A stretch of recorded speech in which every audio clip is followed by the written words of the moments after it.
layo nun.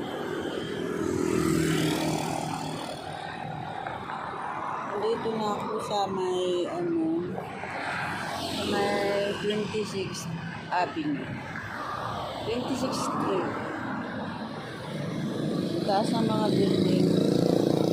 Pauwi na ako kasi. Kaya lalakad na ako.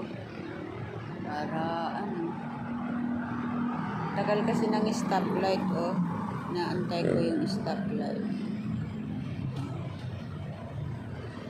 Habang nag-aantay ako ng stoplight, tatawid na ako. Kakapagod din kasi. Wala, ito si Kuya, nakaguyong tao, sige siya.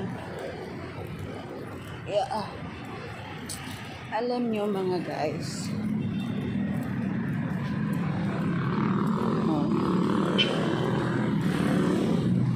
maraming magagandang pasyalan dito sa sa BGC.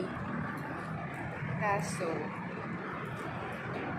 hindi ako makapaggala-gala dito dahil malayo pa ako.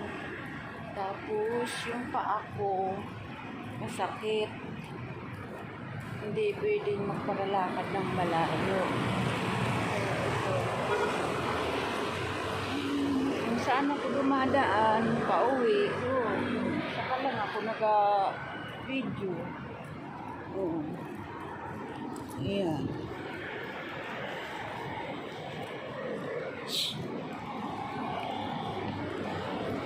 Kumusta na kayo mga guys? Nakabuto na ba kayo? Kaya ako late nang umuwi kasi bumuto ako. Ngayon pa lang ako pauwi. Ganda dito mamasyal.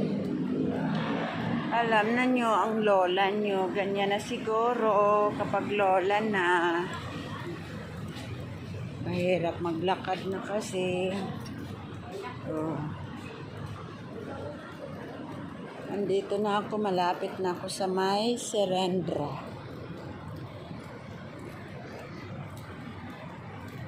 Sakit kasi pa ako. Tataas sa mga building nga dito.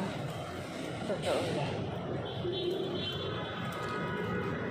Tahimik na yun. Yung iba mga nasa pa kasi butuhan.